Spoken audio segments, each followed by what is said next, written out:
Buenos días, hermanos, bienvenidos a este lugar que hoy se constituye como casa del Señor. Amén.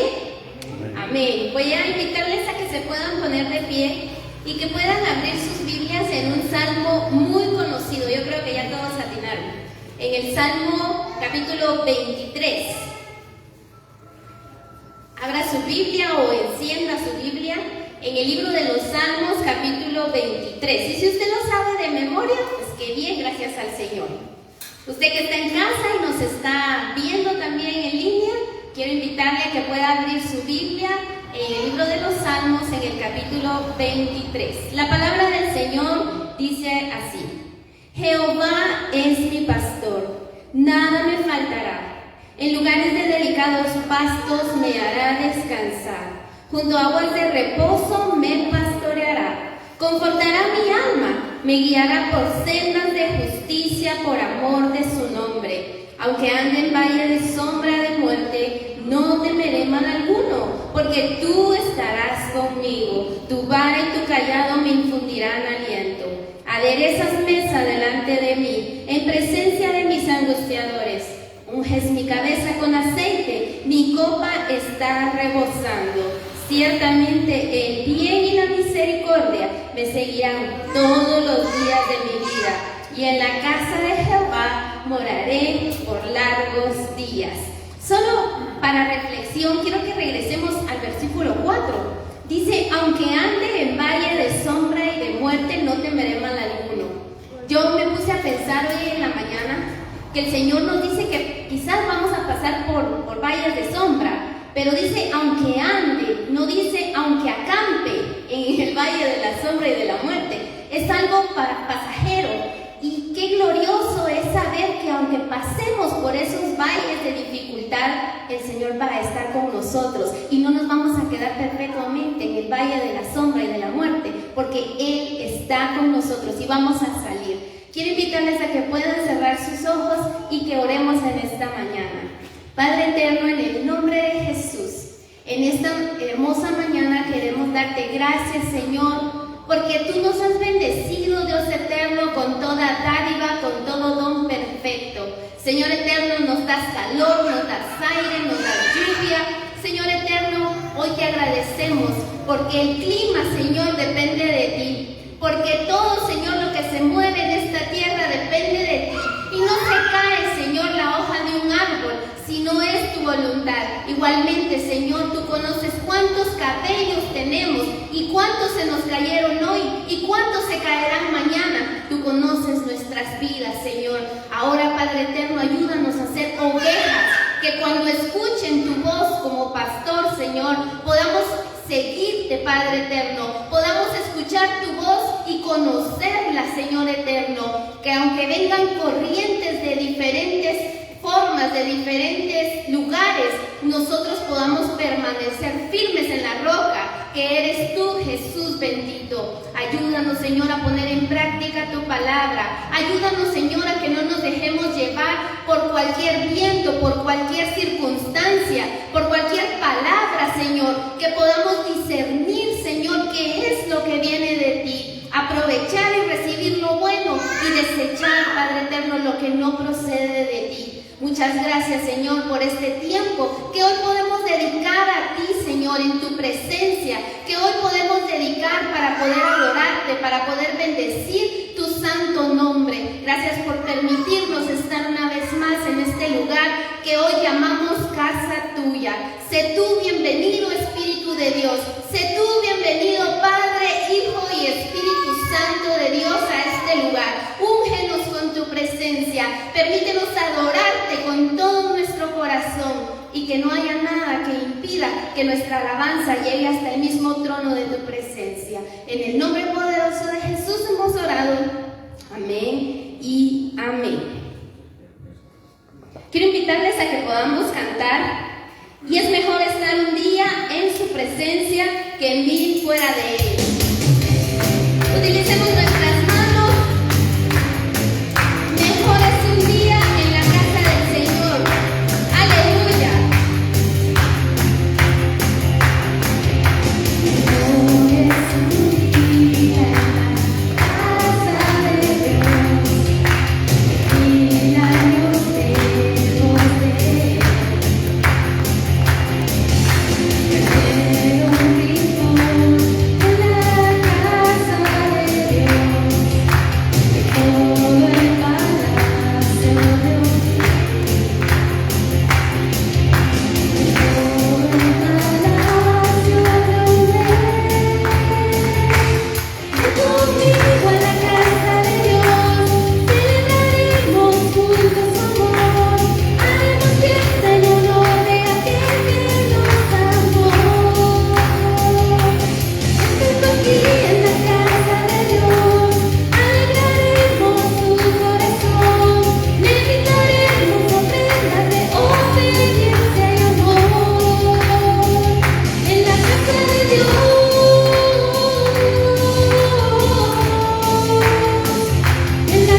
nuestros corazones.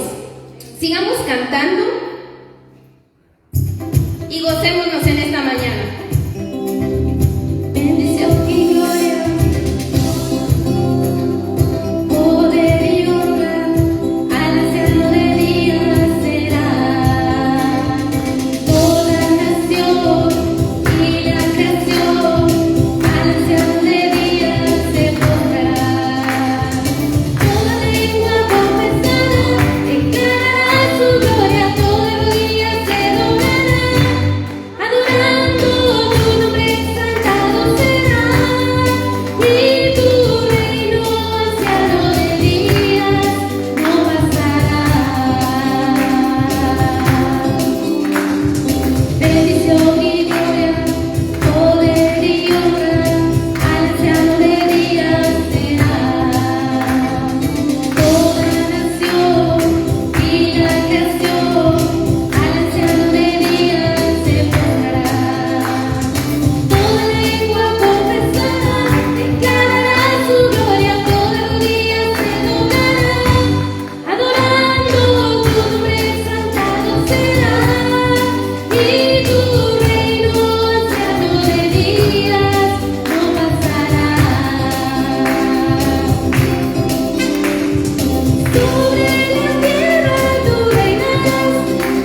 Gracias al Señor porque tenemos este privilegio de reunirnos, de poder cantar, de poder gozarnos en la presencia del Señor.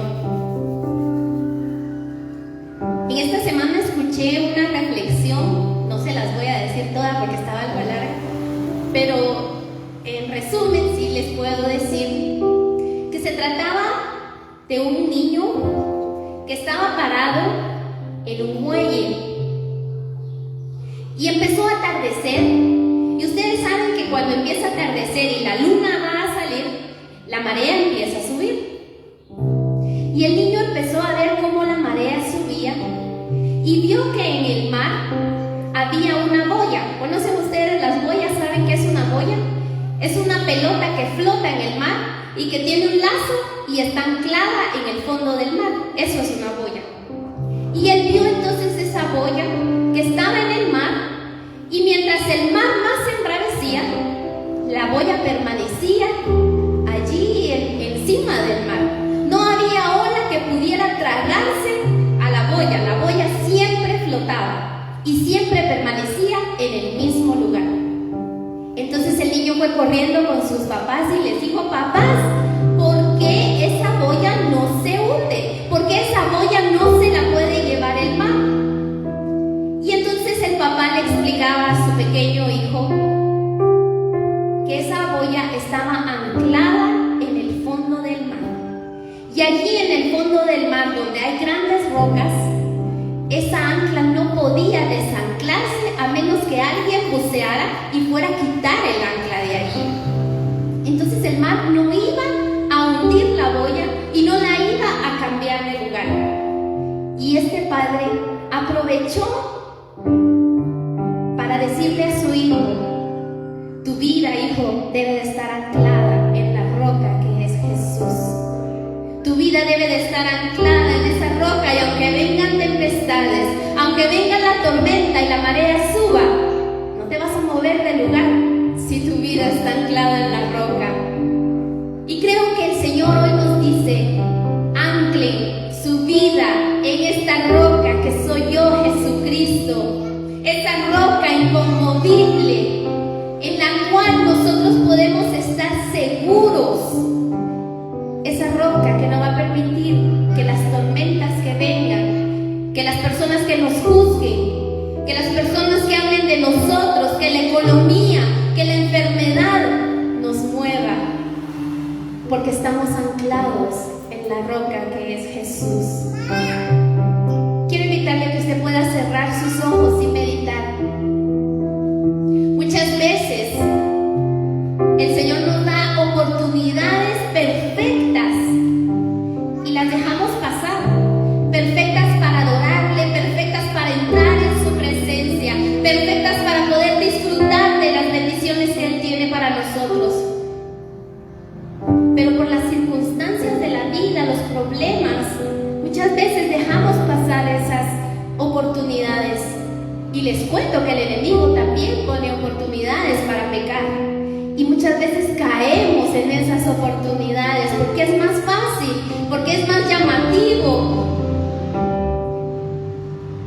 Pero es un tiempo para que podamos ver esos renuevos del Señor en nuestra vida. Como lo dice nuestra insignia, un lugar de nuevos comienzos, un lugar para renacer, un lugar para que los nuevos brotes salgan de nuestras vidas y podamos conocer más a Jesús y que Él pueda renovarnos con su Santo Espíritu. Que Él nos pueda renovar, mis hermanos, porque todo lo que hay dentro de mí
días, hermanos. Es un gusto saludarles a ustedes. Qué bueno que estén aquí, qué bueno que estén bien. Es un privilegio poderles saludar a cada uno de ustedes, poderles ver.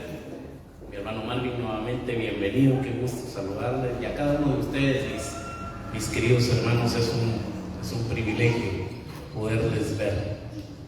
Por favor, pongámonos de pie y quiero que vayamos al Evangelio de Marcos. Evangelio de Marcos, capítulo 1. Marcos, capítulo 1, y vamos a leer el versículo 16 al 20. Cuando lo tenga, me puede dar un fuerte amén. Amén. Marcos capítulo 1, versículo 16 al 20. Y la palabra de Dios dice: andando junto al mar de Galilea, vio a Simón y a Andrés, su hermano, que echaban la red en el mar, porque eran pescadores. Y le dijo Jesús: venid en pos de mí, y haré que seáis pescadores de hombres. Y dejando luego sus redes, le siguieron. Pasando de ahí un poco más adelante, vio a Jacob, hijo de Zebedeo, y a Juan, su hermano, también ellos en la barca, que remendaban sus redes.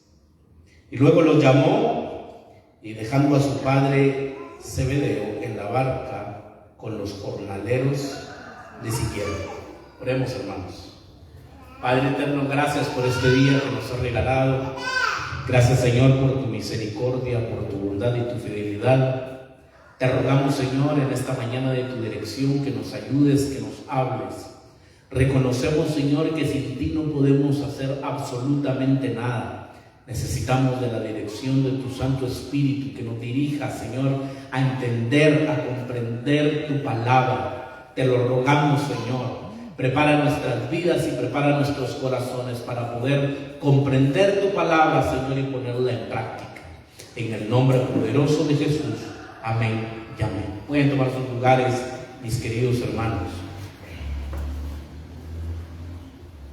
Hoy les quiero hablar sobre el llamamiento de Jesús al discipulado.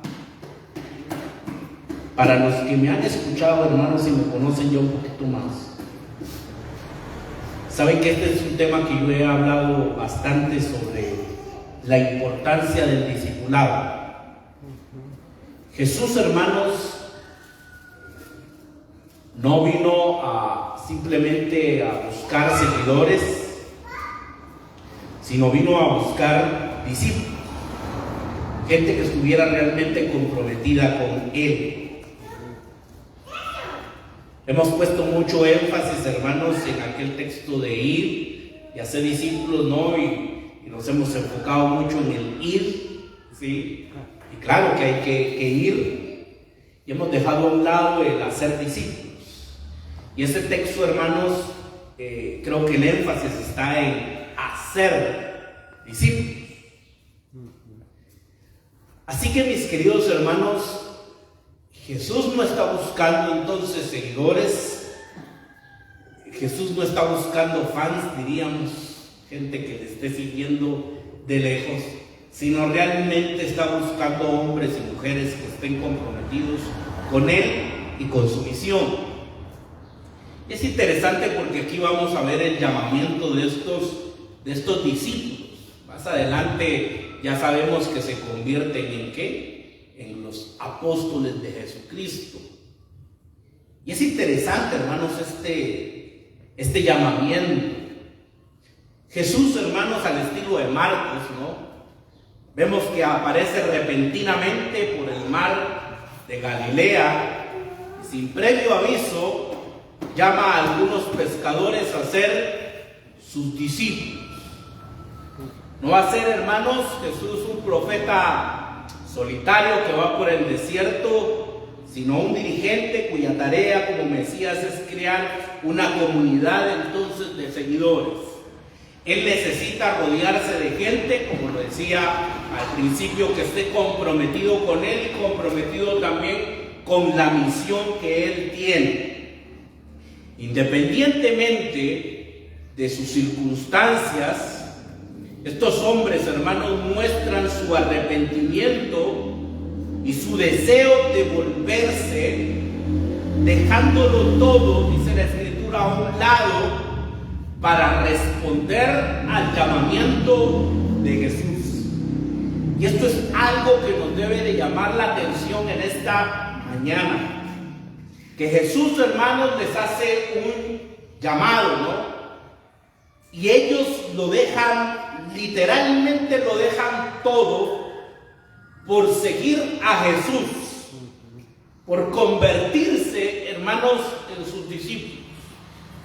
Es interesante porque en el tiempo antiguo, yo lo he explicado, que el discípulo, hermanos, buscaba al maestro.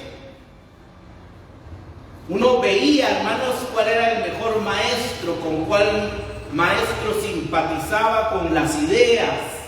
Y entonces el discípulo elegía a qué maestro seguir. Este maestro me gusta y por lo tanto yo lo voy a seguir. El discípulo elige entonces a su maestro, pero en este caso, hermanos, vemos que el maestro está eligiendo entonces a sus discípulos. Les puso el ojo y entonces les dice: venid en pos de mí, ustedes son pescadores, pero ahora yo los voy a hacer pescadores de hombres. ¿Y se acuerdan, hermanos, de las palabras de Jesús en el versículo 15, donde dice: el tiempo se ha cumplido y el reino de Dios se ha acercado? Un tema importante, y dice: arrepentíos y creed en el Evangelio. El arrepentimiento, como vimos, hermanos, es un darle giro a nuestra vida, y en este sentido, hermanos, los discípulos entonces se arrepintieron, por decirlo de esta manera, porque le están dando un giro total a sus vidas. Van a dejar las redes, van a dejar el negocio, van a dejar, hermanos, entonces su familia, y ahora se van a enfocar entonces en seguir, hermanos, ¿a quién? En seguir a Jesús y tener una vida comprometida con el Señor. Ahora se convertirán entonces en pescadores, pero de personas. Debido a que Jesús, hermanos, predicaba entonces con autoridad, pudo llamar a estos hombres a dejar sus oficios regulares de hacer discípulos. ¿Quién más, hermanos, podría interrumpir a 4 pescadores en su trabajo y retarles a dejar sus redes y seguirles?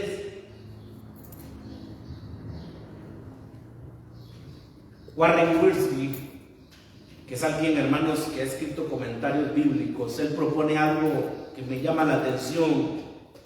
Dice que varios meses antes, la propuesta de Warren, él dice que varios meses antes Jesús ya había conocido a Pedro, Andrés, Jacobo y Juan, y ellos habían llegado a confiar en él, a confiar en Jesús. Es una propuesta interesante. Quiero que me acompañen al Evangelio de Juan.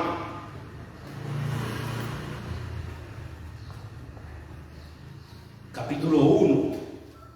Cuando lo tenga, por favor, un fuerte amén. Gloria a Dios. Juan capítulo 1, versículo 35, hermanos. 35 en adelante. El siguiente día otra vez estaba Juan y dos de sus discípulos, y mirando a Jesús que andaba por ahí, dijo: he aquí el Cordero de Dios.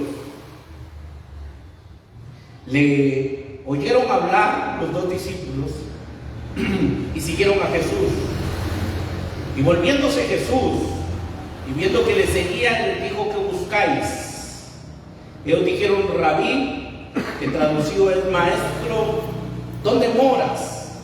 Les dijo: venid y ved. Fueron y vieron dónde moraba y se quedaron con aquel día, porque era como la hora 10. Andrés, hermano de Simón Pedro, era uno de los dos que había oído a Juan y había seguido a Jesús. Este halló primero a su hermano Simón y le dijo: hermanos, hemos hallado al Mesías, que traducido es el Cristo. Y les trajo a Jesús, y mirándole Jesús dijo: tú eres Simón, hijo de Jonás, tú serás llamado Cefas, que quiere decir Pedro, que quiere decir piedra.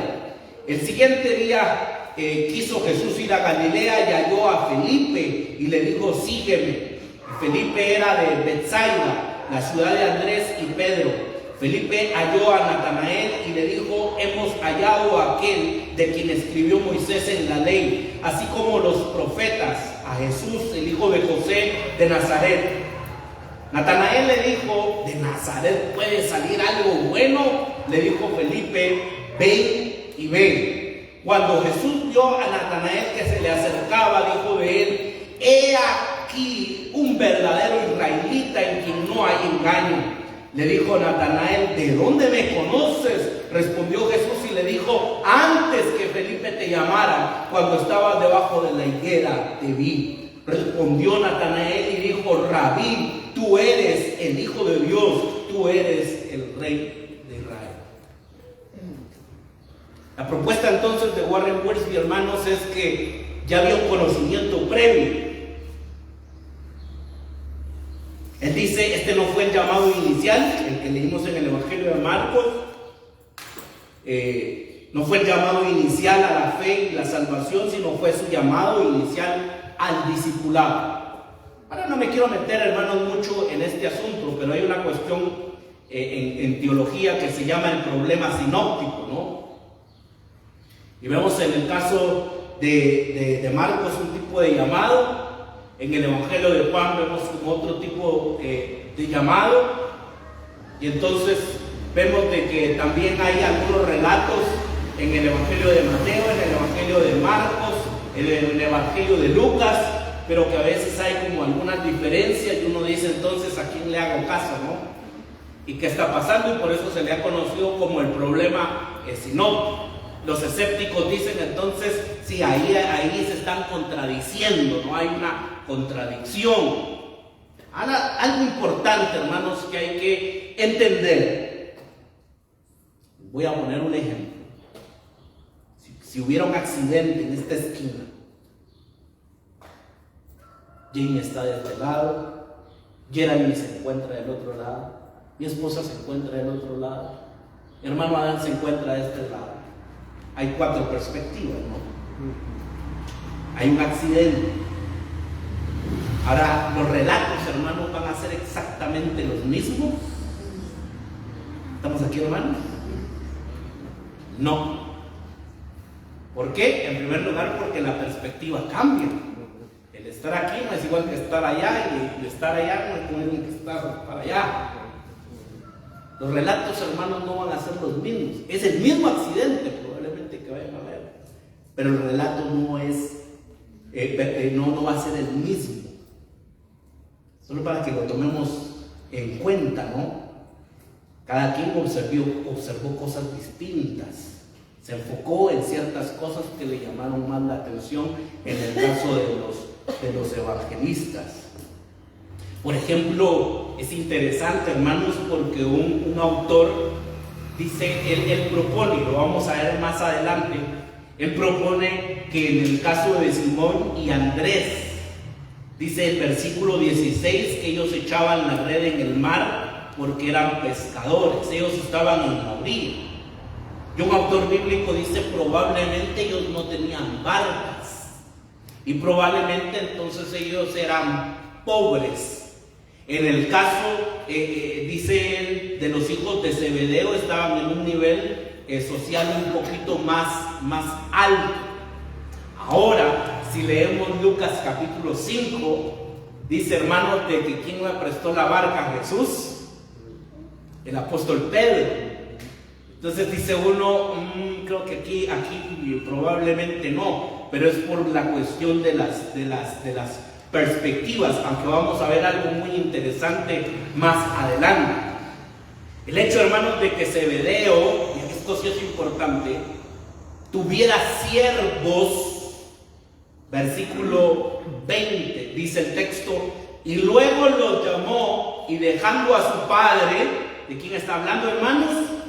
Se está hablando de Juan y de quién más. Se está hablando de Jacobo. Entonces dice que dejando a su padre Zebedeo en la barca, ¿con quiénes?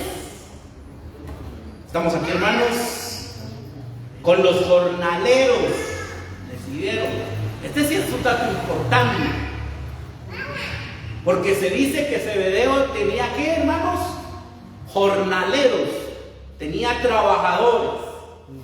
Ahora, solo alguien, hermanos, que tiene recursos económicos puede tener jornaleros. Eso sí es interesante de lo que menciona el Evangelio de Marcos, que Zebedeo tenía jornaleros. Entonces, probablemente, hermanos, el estatus social, diríamos, de los hijos de Zebedeo sí estaba un poquito por encima, probablemente, que sobre el apóstol, sobre Simón y sobre Andrés. Interesante, ¿no? Estos detalles que muestra el texto, cómo es de que Zebedeo entonces tiene jornaleros. Sus hijos están trabajando ahí, pero también están los jornaleros. Y ellos lo dejan todo. Dejan, hermanos, a su padre, dejan el negocio, dejan a los jornaleros por seguir a Jesús. Algunos dicen también, hermanos, que Jesús no inventó este término de pescadores de hombres. En ese día la frase, hermanos, era una descripción común de los filósofos y de otros maestros que captaban la mente de los hombres con sus enseñanzas de persuasión. Y por eso es de que los filósofos también llamaban de que había que pescar entonces, porque a través de la persuasión se podía pescar a los hombres y entonces estos hombres se volvían seguidores del maestro. Ellos se varían el anzuelo con sus enseñanzas y pescarían, hermanos, discípulos. Es probable que 7, hermanos, y présteme atención a esto es importante, porque es probable que 7 de los discípulos de nuestro Señor fueran pescadores. Vamos al Evangelio de Juan nuevamente, capítulo 21. Y esto nos da un poquito de luz. Por eso digo, probablemente 7 de sus discípulos fueron pescadores. Capítulo 21. Y vamos a leer del versículo 1 al 13. Estamos en el Evangelio de Juan. Después de esto, Jesús se manifestó otra vez a sus discípulos junto al mar de Tiberias. Y se manifestó de esta manera. Pongamos atención a esto, mis queridos hermanos. Estaban juntos Simón Pedro, ahí va uno, Tomás, 2, llamado el Dídimo, Natanael, el de Caná de Galilea, los hijos de Zebedeo. ¿Cuántos son los hijos de Zebedeo, hermanos? Son 2. Y otros 2 de sus discípulos. ¿Van cuántos? Van 7. Versículo 3. Simón Pedro les dijo: voy a pescar. Ellos le dijeron: vamos nosotros también contigo. Fueron y entraron en una barca, y aquella noche no pescaron ¿qué? Nada. Interesante, ¿no? Probablemente, por eso me atrevo a decir, hermanos, que probablemente 7 de los discípulos de Jesús eran pescadores. A esto se dedicaban estos hombres. De seguro, hermanos, que las buenas cualidades, y esto es interesante, porque las buenas cualidades de un pescador experimentado contribuían al éxito en el difícil ministerio, hermanos, de ganar almas perdidas, para ganar almas, para seguir, hermanos, a Jesús, se requiere de valentía, se requiere de capacidad de trabajar juntos, de poder trabajar en equipo. Vemos de que Jesús no es un llanero solitario, sino que alguien que necesita de los demás y que quiere trabajar en equipo. Hermanos, yo nunca he pescado, yo no sé si alguien ha pescado aquí, mis queridos hermanos. Yo recuerdo que una vez creo que fuimos con mi papá a los aposentos y no pescamos. Solo una gripe, creo. Pero lo que he observado, hermanos, es que la pesca quiere mucha paciencia. No es solo de tirar el anzuelo, ¿no? Y ya va a agarrar uno un pescado, y uno grandote va, Malaya diría mi abuelita, de una mojarra, ¿no? Un tiburón. Hay que tener paciencia. Y eso yo lo he visto por lo menos en algunos canales de YouTube, ¿no? Donde están los pescadores. Ya llevamos 2-3 horas y no hemos pescado nada. Requiere paciencia, requiere, hermanos, valentía. Por eso decía, resistencia. Porque si no, usted dice, ¿yo qué estoy haciendo aquí perdiendo mi tiempo, no? Mejor me voy a campero y mi buen almuerzo y ya se acabó el asunto, ¿no? Pero alguien, hermanos, que tiene entonces resistencia, la capacidad de trabajar juntos, la valentía, la energía, la resistencia, se requiere fe, se requiere tenacidad. Y por eso, hermanos, es de que estos hombres eran pescadores, valga la redundancia de pescados, ¿no? Pero ahora se van a convertir entonces en pescadores de hombres. Porque estos hombres, hermanos, tienen la capacidad, como lo decía, de trabajar juntos, la paciencia, la energía, la resistencia y la tenacidad. Y eso, mis queridos hermanos, también se necesita cuando uno sigue a Jesús, cuando uno también está en la pesca de personas. El evangelismo, hermanos, yo no sé, pero ¿será que es fácil? El evangelismo no es fácil. Si a uno le tiran la puerta en la cara, o esto, o el otro, tantas cosas. Muchas veces el evangelismo no es sencillo. El seguir a Jesús tampoco. Se requiere, hermanos, como lo decía entonces, de tenacidad, de paciencia, de energía, de perseverancia. Seguir a Jesús, hermanos, es glorioso, pero no es fácil. Estamos aquí, hermanos. Quisiera decirles que seguir a Jesús todo es un camino de rosas, sin problemas, sin dificultades. Pero ese no es el evangelio, mis queridos hermanos. Hay dificultades, hay problemas. Y muchas veces, que hermanos, que me gustaba el ejemplo que ponía mi esposa al principio, necesitamos ser como esa boya, ¿no? Y que aunque está la tempestad, necesitamos resistencia, soportar. Y aunque está, hermanos, la tempestad, ahí está. No se hunde. Interesante, yo no sabía ese dato, que muchas de ellas están, por ejemplo, ancladas. Interesante eso, ¿no? No se va a hundir, que está anclada, está firme, es resistente. Yo siempre lo he dicho, hermanos, y he puesto el ejemplo, ¿no? De que en el evangelio, hermanos, no necesitamos tuzas que agarran rápidamente fuego, pero así como agarran fuego, ¿qué? También se extinguen, se desaparecen. Necesitamos buenos leños, hermanos, y que juntos, ¿no?, puedan perseverar y ser resistentes.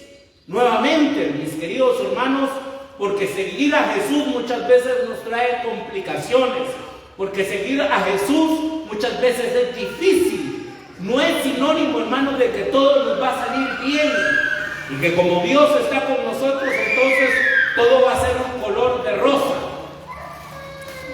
Hay dificultades, pero la vida, hermanos, entonces requiere ¿de qué? De resistencia, de paciencia, de energía. Es interesante, hermanos, porque en este texto, en el texto de Marcos capítulo 1, Jesús no los llama a ser pastores con la tarea de reunir a las ovejas perdidas de la casa de Israel, o segadores que recojan las viñas. ¿Les llama qué? Les llama pescadores, porque ellos ¿qué son? Ellos son pescadores, ellos no son agricultores o algo más. Por eso es de que Jesús no les llama pastores, o no les llama entonces de que recojan las gavillas. No, les dice, ahora ustedes van a ser pescadores, pero van a ser pescadores de hombres. Los profetas, hermanos del Antiguo Testamento, se sirvieron de esta metáfora para aludir a la reunión de personas también para un juicio. Quiero que veamos algunos pasajes. Vamos al libro de Jeremías. Jeremías capítulo 16. Aquí el profeta utiliza, hermanos, esta metáfora. Jeremías capítulo 16, versículo 14.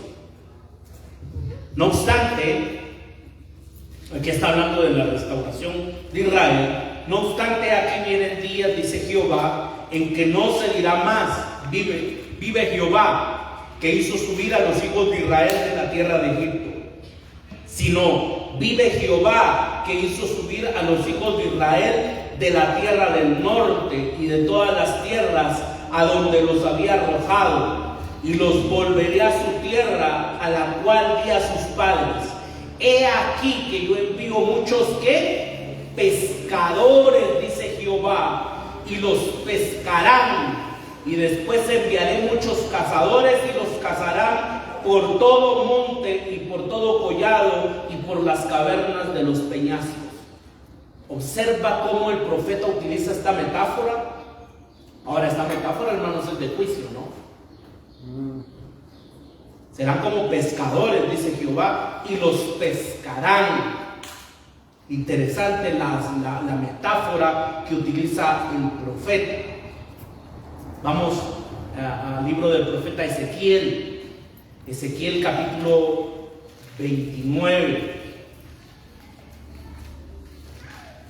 Ezequiel capítulo 29, versículo 4. Yo pues pondré garfios en tus quijadas. Observe eso.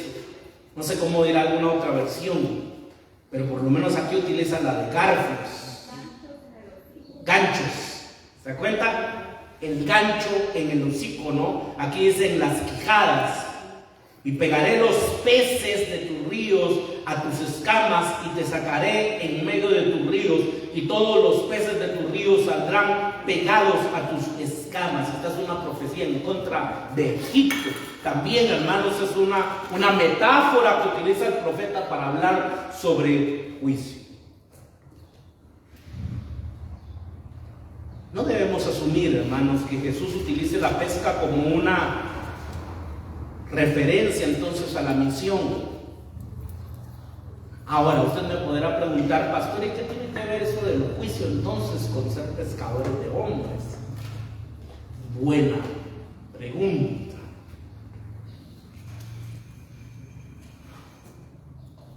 Cuando el pescador, hermanos, captura un pez, las consecuencias son fatales para este. ¿Estamos aquí, hermanos?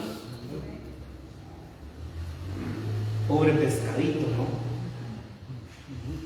Algunos se van a nuestro sartén.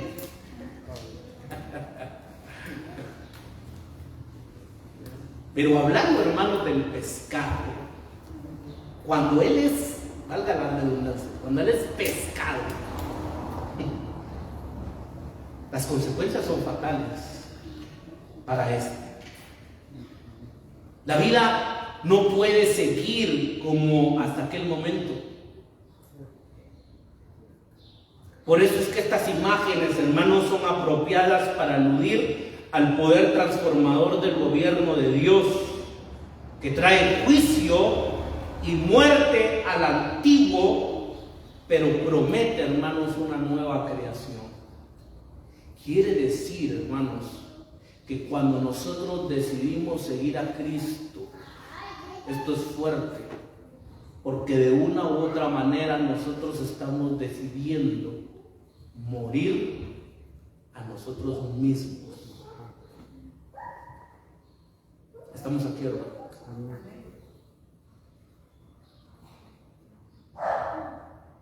El que quiera seguirme, dijo Jesús, ¿qué? Tome ¿qué? Su cruz. Niéguese a sí mismo.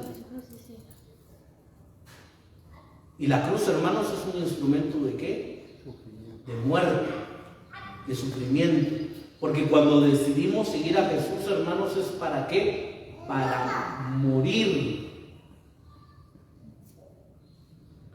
Para morir a nosotros. Y para que ahora Cristo pueda vivir en nosotros.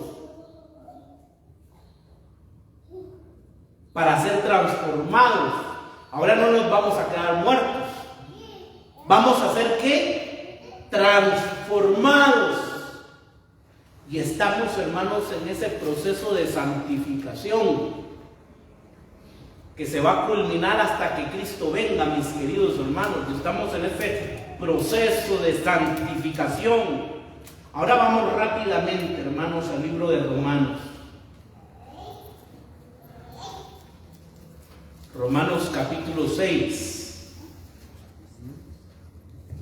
Romanos capítulo 6, versículo 1 en adelante. ¿Lo tenemos, hermanos? Amén. Capítulo 6, versículo 1 en adelante. ¿Qué pues diremos? ¿Perseveraremos en el pecado para que la gracia abunde? En ninguna manera. Porque los que hemos muerto, ¿a qué, hermanos? Hemos muerto al pecado. ¿Cómo viviremos aún en él? ¿O no sabéis que todos los que hemos sido bautizados en Cristo Jesús hemos sido bautizados en qué, hermanos? En su muerte. Otra vez está hablando de muerte. Porque somos sepultados. ¿Qué quiere decir eso, hermanos? Otra vez está hablando del tema de muerte, ¿no? Solo se sepultan a quienes, hermanos, a los muertos. Porque somos sepultados juntamente con él para muerte por el bautismo. Y ese es uno de los significados del bautismo, ¿no? Entramos en el agua, hermanos, de ahí morimos y resucitamos, podríamos decirlo. Ya somos nuevas personas. Eso es parte, hermanos, de cuando tomamos esa decisión de bautizarnos en el agua. Estamos en el versículo 4. Con él para muerte por el bautismo, a fin de que como Cristo resucitó de los muertos por la gloria del Padre, así también nosotros andemos en ¿qué? En vida nueva. Porque si fuimos plantados juntamente con él en la semejanza de su muerte, así lo seremos en la de su resurrección. Sabiendo esto, que nuestro, hermanos, que nuestro viejo hombre fue crucificado juntamente con él. ¿Quién fue crucificado ahí, hermanos? Nuestro viejo hombre, para que el cuerpo del pecado sea destruido, a fin de que no sirvamos más al pecado, porque el que ha muerto ha sido justificado del pecado. Y si morimos con Cristo, creemos que también viviremos con él, sabiendo que Cristo, habiendo resucitado de los muertos, ya no muere. La muerte no se enseñorea más de él, porque en cuanto murió al pecado, murió una vez por todas, mas en cuanto vive, para Dios vive. Así también vosotros, considerados muertos al ¿qué? muertos al pecado, pero vivos para quién? Pero vivos para Dios en Cristo Jesús, Señor nuestro. Aleluya.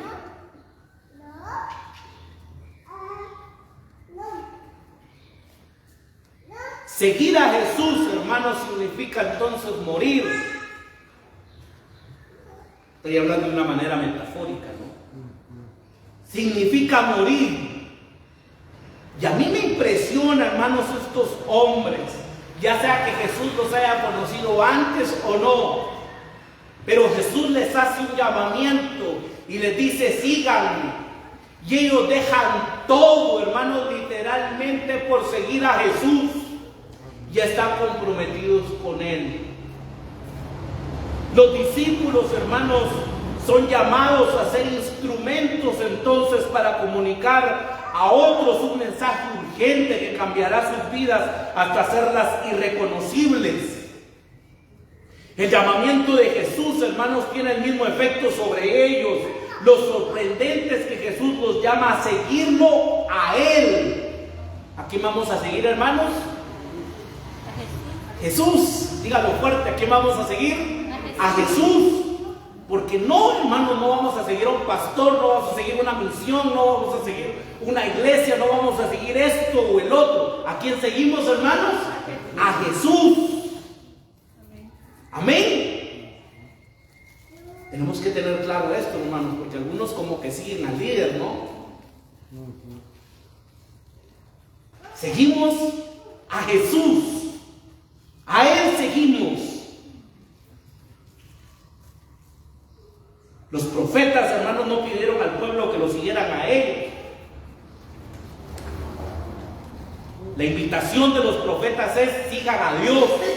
Escojan a quién van a seguir, a Baal o van a seguir a Dios.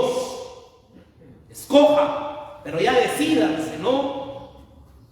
Porque el mensaje profético es: busquen a Dios, busquen a Yahvé, busquen al Señor. No síganme a mí. Ese no es el mensaje de los profetas de Dios, ¿no? Y con esto ya voy concluyendo, mis queridos hermanos. El llamamiento de Jesús entonces a sus discípulos es pues dramáticamente decisivo y se corresponde con el patrón bíblico del mandato de que Dios dirige a los seres humanos. Una orden con una promesa que se ha de cumplir, hermanos, a través de la obediencia. Subrayemos eso, obediencia.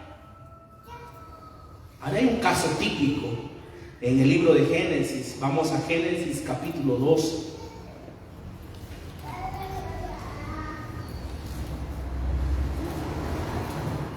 Génesis capítulo 2. ¿Lo tenemos, hermanos? Amén. El llamamiento, no promesa que se le hace a Abraham. Leamos del versículo 1 al 4. Pero Jehová había dicho a Abraham: vete de tu tierra y de tu parentela, de la casa de tu padre. ¿A dónde? A la tierra que te mostraré.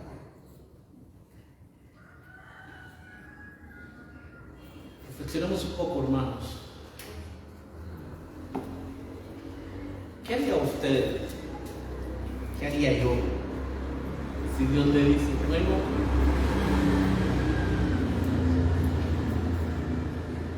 Morales, Jane,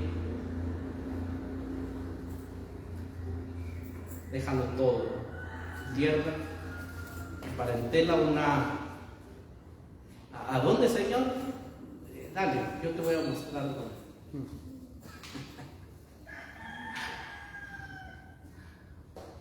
Por lo menos un cheque, ¿no? Algo ahí que me respalde. No, dale, yo te voy a mostrar. Deja tu tierra, tu parentela, tu familia. Vete a la tierra que yo te voy a mostrar. Versículo 2. y haré de ti una nación grande, y te bendeciré, y engrandeceré tu nombre, y serás bendición. Bendeciré a los que te bendigan, y a los que te maldijeren maldeciré, y serán benditas en ti todas las familias de la tierra. Y se fue. Aquí viene ¿qué? La obediencia. Y se fue Abraham, ¿como qué, hermanos? Como Jehová le dijo. Obediencia. Y Lot fue con él. Y era Abraham, ¿de cuántos años, hermanos? 75 años cuando salió de Harán. Santo Dios, hermano. Tal vez que se lo digan uno de joven, ¿no? Pero cuando uno ya va por esa edad, hermanos, no está pensando en el retiro, donde uno está ya viendo cómo se puede sostener esos últimos años.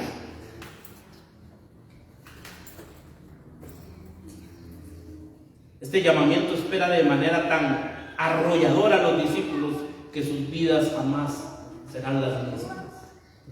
Présteme atención a esto, mi querido hermano, y con esto sí concluyo.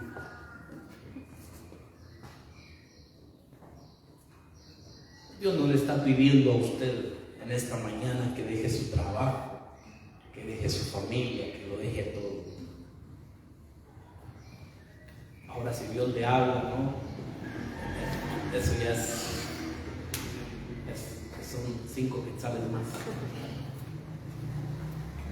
La pregunta en esta mañana, mis amados hermanos, ya era lo que yo estaba reflexionando, es ¿qué nos está entonces pidiendo Jesús? Estamos aquí. No nos está pidiendo que yo deje a mi familia, que me vaya a otro lugar, esto y el otro. No. O que deje mi trabajo, lo deje todo. Pero entonces, ¿qué es lo que está pidiendo Jesús? Yo creo que son 2 cosas importantes y pueden haber más. Uno, hermanos, es nuestro compromiso entonces con nuestra comunidad cristiana, con el servicio a Jesús que tenemos aquí dentro de estas 4 paredes. Necesitamos, hermanos, tener un compromiso con Jesús. Ayer, hermanos, estaba contando a Jamie que cayeron unos aguaceros fuertes, por lo menos yo estaba allá estábamos con mi papá allá en la primavera y llovió fuerte. Yo dije, a ver qué tal amanece mañana. Pero cuando amanece lloviendo, mis queridos hermanos, uno está en la cama y suena el despertador. Bueno, a mí me cuesta más levantar, no sé si ustedes de ese club, ¿verdad?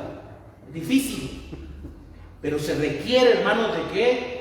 De compromiso y de resistencia.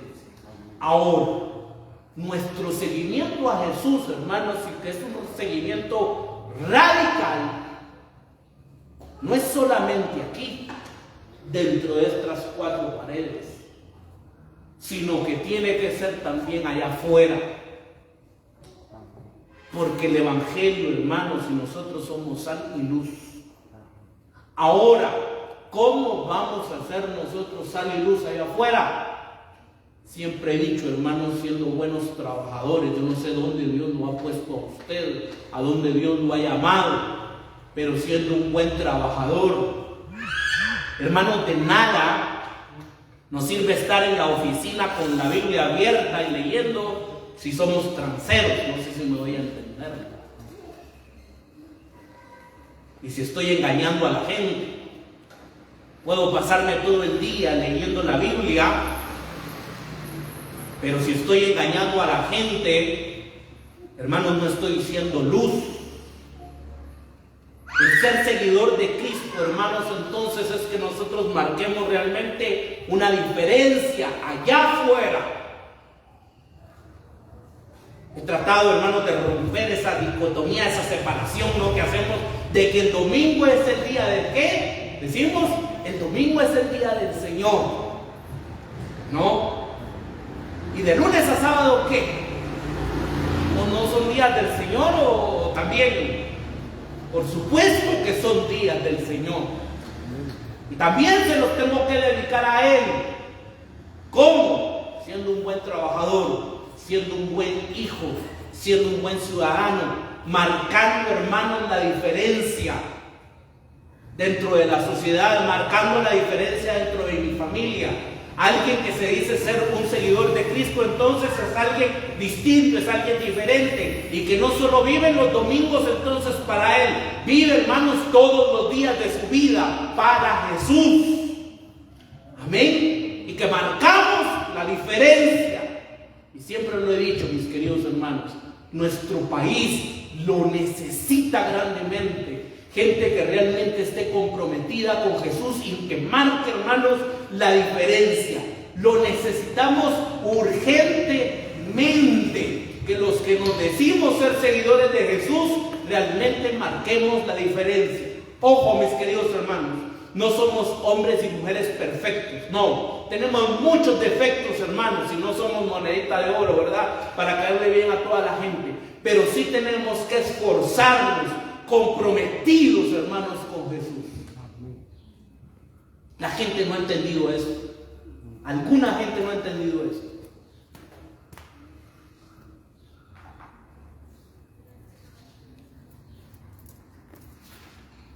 Por eso, hermanos, es que la iglesia perseguida, creo que la iglesia perseguida sí entendía eso.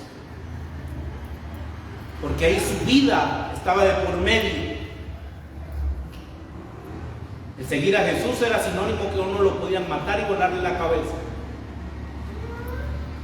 Un amigo nos contaba, hermanos, de que se juntó ya había pasado varios años de no ver a una persona y viene con esta mujer y le dice, fíjate que ahora estoy yendo a la iglesia, y este amigo le dice, qué alegre, no sabes cuánto me alegro que estés buscando a Dios. Sí, le dice, es que ahora esa es la moda. Y mi amigo entonces se entristeció, estaba contento, pero es que ahora esa es la moda de ir a las grandes iglesias, ¿no? Esto no es una moda, es un estilo de vida. Y el seguir a Jesús, hermanos, es algo radical. Y eso lo debemos de entender cada uno de nosotros. Que no estamos jugando, hermanos, a ver si, ¿verdad? Es algo radical, seguir a Jesús, estar comprometidos. Hoy la gente, hermanos, por cualquier cosa, ¿verdad?, se retira de la iglesia, no viene a la iglesia, hace esto y hace el otro. Han olvidado que tienen un compromiso con Jesús. Tenemos, hermanos, un compromiso con el Señor. Ojalá lo podamos entender. Que Dios nos ayude, mis queridos hermanos, a poderlo entender. Síganme. Dejen el negocio, dejen a sus padres, déjenlo todo. Ahora ustedes se van a convertir en pescadores de hombres. Y dejándolo todo, ¿qué? Le siguieron. Y nos dijeron, pero Señor, ¿y qué vamos a comer? Y Señor, ¿y en dónde vamos a dormir? Y Señor, ¿y nos vas a dar aguinaldo? ¿Nos vas a dar esto o el otro? No, le siguieron. El Señor nos ayude, mis queridos hermanos. Nos despedimos de nuestros hermanos y amigos de Facebook. Que Dios les bendiga, que Dios les guarde, que tengan una excelente semana, mis queridos hermanos. Bendiciones.